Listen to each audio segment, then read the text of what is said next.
నమస్తే. ఇన్నాళ్ళు నన్ను సపోర్ట్ చేస్తూ, ఎంకరేజ్ చేస్తూ మీ ప్రేమని నాకు అందిస్తున్న ప్రతి ఒక్కరికి కృతజ్ఞతలు. అలాగే ఈ వీడియో కూడా ఖచ్చితంగా మీకు ఉపయోగపడుతుంది. లైక్, షేర్ అండ్ సబ్స్క్రైబ్ చేసి మీ సపోర్ట్‌ని నాకు అందించండి. అలాగే ఈ వీడియో పట్ల మీకున్న అభిప్రాయాన్ని కామెంట్ సెక్షన్‌లో కామెంట్ చేసి తెలియజేయండి. ఇప్పుడు వీడియోని చూద్దాం. నమస్తే. Welcome to our channel. నేను పద్మిని. ప్రస్తుతంతో పాటు ప్రముఖ ఆధ్యాత్మికవేత్త, ప్రముఖ న్యూమరాలజిస్ట్ లక్ష్మీ నరసింహస్వామి ఉపాసకురాలు శ్రీమతి స్రవంతి గారు మనతో పాటు ఉన్నారు. మాట్లాడదాం. నమస్తే అక్క. నమస్తే పద్మిని. విష్ మేనిఫెస్టేషన్ అనేది అంటే కోరికను నెరవేర్చుకోవడానికి మేనిఫెస్ట్ చేసుకునేటటువంటి విధానాలు చాలా మీరు కూడా చెప్పి ఉన్నారు. కానీ కొంతమందికి అది చాలా ఈజీగా అలా టక్కన అయిపోతుంది, కొంతమందికి ఏమో అవ్వట్లేదు. మరి ఏం చేయాలి? అలా అవ్వని వాళ్ళకి ఇలా విష్ మేనిఫెస్ట్ చేసుకోవటం ఎలా అనేది ఒక్కసారి మీ ద్వారా. అంటే ఒక్కసారి మనం ఏ విష్ మనం అనుకుంటున్నాము అనే దాని మీద ఒక్కసారి మనం అనలైజ్ చేసుకోవాలి. అది ఖచ్చితంగా అయ్యేదేనా? అసలు అంటే నెల రోజుల్లో ₹1,00,00,000 రావాలనో, లేకపోతే లాటరీ తీసుకుంటానా, లాటరీ నాకు తగలాలనో, ఇలాంటివి కాకుండా ధర్మబద్ధమైనది చేస్తారు అని నేను అనడం లేదు. మనకి ఎలా ఉంటుంది అని అంటే, ఒక్కొక్కసారి కొంతమంది నాకు ఒక కంట్రీ నుంచి కాల్ చేస్తూ ఉంటారు. ఆ కంట్రీలోట ప్రతిదీ లక్కీ డిపేట. ఉప్పు ప్యాకెట్ కొంటే ₹10 ఉప్పు ప్యాకెట్ అనుకో, ₹20 తీసుకుంటాట వాడు. ఇచ్చి టికెట్స్ ఇస్తాడనమాట. లక్కీ వస్తే వస్తుంది, లేకపోతే లేదు టిప్. కానీ నువ్వు ₹10 ఉప్పు ప్యాకెట్‌కి ₹20 పెట్టాల్సిందే అక్కడ. ఒకవేళ లక్కీ డిప్‌లో పాల్గొనాలి అంటే. పాల్గొనకుండా ఉండాలంటే మామూలుగా కొనుక్కోవచ్చు. కానీ ఎవరికైనా ఏమనిపిస్తుంది? ఏమనిపిస్తుంది చెప్పు? పోతుంది కదా, వస్తుందేమో, పోతే ₹10 పోతే, వస్తే ఇంత వస్తాయి కదా అని అనిపిస్తుంది. కానీ అలా చేయడం మనం తప్పు. ఎప్పుడైనా కూడా ధర్మబద్ధమైన సంపాదన రావాలి అని అనుకోవడం చాలా మంచిది. ఓకే. కాబట్టి అలాంటివి ఏమైనా ఉన్నాయా అనేది మనం ఒకసారి చూసుకోవాలి. రెండోది ఏంటంటే, మనం ఎలా మేనిఫెస్ట్ చేస్తున్నాము. మనం ఏం చెప్తామంటే, నాకు ఇది వద్దు, నాకు ఇలా వద్దు అనుకుంటూ ఉంటాం. అసలు వద్దు అన్న మాటకి వద్దే వద్దు. వద్దు వద్దు. నో నో నో నో నోకి నో, నో ఇస్ నో అంతే.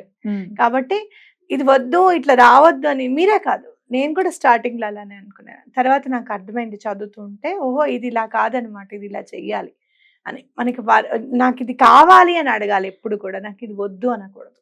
ఏదైతే మనం వద్దు వద్దు అనుకుంటున్నామో అదే మన సబ్ కాన్షియస్ మైండ్ ఆ పదాన్ని గ్రహించి కావాలేమో అనుకుని మనకు అయ్యేటట్టుగా చేస్తుంది. సబ్ కాన్షియస్ మైండ్ కి కొన్ని పదాలు మాత్రమే అర్థమవుతాయి, కొన్ని అర్థం కావు. అవి ఏంటి అని అంటే, అయ్యింది అనే పదమే తొందరగా అర్థమవుతుంది అనమాట. మన సబ్ కాన్షియస్ మైండ్ ఏంటి, ఓన్లీ రిసీవింగే తీసుకుంటూ ఉంటుంది. ఏది చేయాలి ఏది చేయకూడదు ఇట్లా అని ఉండదు అనమాట. ఓహో ఇది అయిపోయింది, మన మంచి చెడు తేడా చేసుకోవడం మనదే బాధ్యత అక్కడ. కాబట్టి పాజిటివ్ని ఆలోచిస్తే పాజిటివ్ అయ్యేటట్టు చేస్తుంది. ఇలాంటివన్నీ కొన్ని మీరు చూడండి. అలా మీకు అయినా కూడా ఇంకా అవ్వట్లేదు, ఫర్ సపోజ్ మీకు డబ్బులు ఇవ్వాల్సిన వాళ్ళు ఇవ్వట్లేదు అనుకోండి, ముందు వాళ్ళ మీద ఉన్న మీరు కోపాన్ని రిలీజ్ చేయాలి. అన్లెస్ అండ్ అంటిల్ మీరు ఆ కోపాన్ని రిలీజ్ చేయండి వాళ్ళ దగ్గర నుంచి మీకు డబ్బు రాదు. బట్ ఈజ్ ఇట్ పాసిబుల్ అక్క అట్లా రిలీజ్? హౌ? అందుకనే అన్నిటికంటే చాలా పెద్ద గుణం ఏంటో తెలుసా? క్షమించడం. క్షమాగుణం మంచి గుణం. చాలా అది అందరికీ అలవాటు అయ్యేది కాదు, అలవడేది కాదు. చాలా ఈజీగా అనిపిస్తుంది క్షమించేయండి అని చెప్పి. కానీ ఆ క్షమార్పణ అని మనసులోకి రావాలి అని అంటే, మనం ఎవరైనా క్షమించాలనుకో, అతను చేసిన నష్టాన్ని మనం ఒప్పుకోవాలి, మనం డైజెస్ట్ చేసుకోగలగాలి. అంత అంత హృదయం అసలు ఉండాలి మనకి, చేసేసుకోవాలి అట్లా. అప్పుడు మనం వాళ్ళని, మన కోసమే మనం ఆ విశాల హృదయం చేసుకోవాలి పద్మిని. ఎందుకంటే అది మనం రిలీజ్ చేయందే వాళ్ళ దగ్గర నుంచి మనకి డబ్బు రాదు. ట్రికీగా ఉందాక ఇది. You have to release your self them as well as నా మీద ఉన్న మీకు కోపాన్ని కూడా మీరు రిలీజ్ చేయండి అని చెప్పి అడగాలి. మనకి వాళ్ళ మీద కోపం ఉండకూడదు, వాళ్ళకి మన మీద కోపం ఉండకూడదు. Forgive me, I'm forgiving you, please forgive me. అందుకే హోపనోపనో ప్రేయర్ లో కూడా ప్లీజ్ ఫర్గివ్ మీ అని అంట. ఎప్పుడైతే మనము ఫర్గివ్ మీ అని చెప్పి మనం అడుగుతున్నామో, క్షమించమని మనం అడుగుతున్నప్పుడు క్షమాగుణం మనం కూడా అలవర్చుకోవాలి. అర్థమైంది? కరెక్ట్. సో అంటే యూనివర్స్ ని మనం ప్లీజ్ ఫర్గివ్ మీ అంటున్నాం. యూనివర్స్ ఎంత ఎటర్నల్ గా ఉంటుందో మన మనసు కూడా అంతే ఎటర్నల్ గా ఉండాలి, మనం కూడా క్షమించగలగాలి. అర్థమైందా? సో అట్లా మనం ఉండాలి అని అంటే, అలా మనకు కావాలి అంటే మనం ఎలా ట్యూన్ అవ్వాలి మరి? దానికి ఒక స్విచ్ వర్డ్ ఉంది. అదేంటంటే oil release. Um. Oil release. Oil ఎలాంటిదంటే దేన్నైనా వేయించేయగలుగుతుంది అది. అవును. వేడి చేయగలుగుతుంది. ఉమ్. కాబట్టి అలాంటి ఆయిల్ ని మనం రిలీజ్ చేసేస్తున్నాం. ఉమ్. అట్లాంటి కోపాన్ని కానీ ఇంకోటి ఏంటంటే ఏదన్నా మనము బాగా తుప్పు పట్టేసింది, సౌండ్ వస్తుంది, దానిలో మనం ఆయిల్ వేస్తాం, అప్పుడు ఆ సౌండ్ ఆగిపోతుంది. Yeah. అలాంటి ఆయిల్ ని రిలీజ్ చేసేస్తే మనలో ఉన్న బాధ అంతా కూడా బయటకు వెళ్ళిపోతుంది, కోపం అంతా కూడా బయటకు వెళ్ళిపోతుంది, ఉమ్. మేనిఫెస్టేషన్ కి అడ్డుగా ఉన్నవన్నీ కూడా తొలగిపోతాయి అన్నమాట. అందుకని మనం ఈ స్విచ్ వర్డ్ వాడాలి, ఆయిల్ రిలీజ్. రిలీజ్. ఓ. చాలా బాగా పనిచేస్తుంది. మీకు ఇంకా మీరు ఎలా ఫర్గివ్ చేయాలి, ఎలా మీరు ఫర్గివ్నెస్ని అడగాలి, మీరు ఎలా క్షమించాలి, ఎలా క్షమింపబడాలి అవతల వ్యక్తి నుంచి, ఎలా అతను మిమ్మల్ని రిలీజ్ చేయాలి అవతల వ్యక్తి అనేది కూడా నేను నెమ్మదిగా నేర్పిస్తూ ఉంటాను మేనిఫెస్టేషన్ క్లాసెస్లో. నెమ్మదిగా ఒక్కొక్కటి మనం నేర్పించుకుంటూ వెళ్దాము. ఇది చాలా ఇంపార్టెంట్. ఇది నిజంగా చెప్పాలి అని అంటే one of the top secret in the manifestation అని చెప్పచ్చు. ఓ. అత్యంత రహస్యవంతమైనటువంటి మేనిఫెస్టేషన్ టెక్నిక్. అవును. రైట్. రైట్. అది ఇప్పుడు చాలా మీరు important. బహిర్గతం చేస్తారు. అదే. రైట్. రైట్.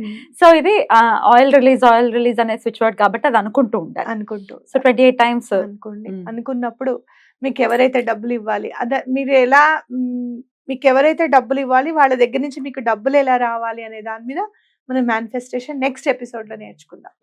ఈ ఆయిల్ రిలీజ్ ఏంటి అని అంటే మీలో అవతల వ్యక్తి మీద మీలో ఉన్న కోపం గాని, ఎవరి మీదన్నా మీకు కోపం గాని, ఇప్పుడు ఫర్ సపోజ్ సంబంధాలు కుదరట్లేదు, వీళ్ళు వస్తున్నారు చూస్తున్నారు కుదరట్లేదు, మాట్లాడతారు అవ్వట్లేదు అనుకుంటూ ఉంటాం, వాళ్ళందరినీ రిలీజ్ చేసేసేయండి మీ దగ్గర నుంచి. ఎవరు అవసరం లేదు, నాకు తగిన వ్యక్తి తప్పకుండా నా కోసం పుట్టి ఉంది, తప్పకుండా వస్తుంది మ్యాచ్, తప్పకుండా సెటిల్ అవుతుంది, అయ్యింది అని అనుకోండి. అదనమాట. ఇన్ని కడుతున్నాను రా బాబు, ఈ మ్యాట్రిమోనీలో కట్టడమే సరిపోతుంది 3 నెలలకు ఒకసారి. బాధ ఉంటుంది ఎవరికైనా, కానీ ఆ బాధను మీరు అనుభవించకండి, దాన్ని రిలీజ్ చేసేసేయండి. ఆయిల్ రిలీజ్ అంటే మీలో ఉన్న బాధని రిలీజ్ చేస్తుంది, మీలో ఉన్న కోపాన్ని రిలీజ్ చేస్తుంది. మీలో బ్లాకేజెస్ కి కారణం అనేది ఏదన్నా ఉంది అంటే మన బాధ వల్ల, మన కోపం వల్ల. అసూయ కూడా అక్క. అసూయ మామూలుగానా?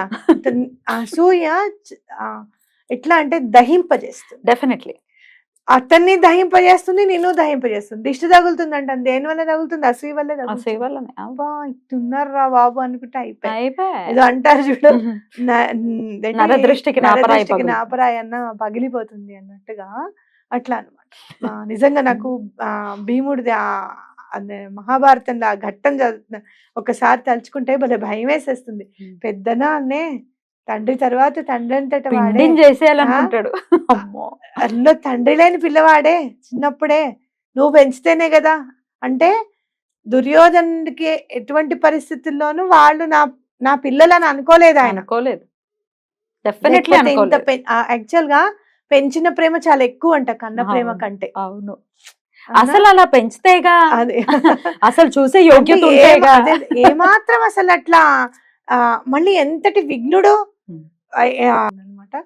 కాబట్టి ఎటువంటి పరిస్థితుల్లోనూ దాన్ని మనం అలవర్చుకోవాలి, క్షమించగలగాలి. అద్భుతం అక్క, చాలా బ్యూటిఫుల్ గా తెలియజేశారు. Thank you so very much అక్క. నమస్తే.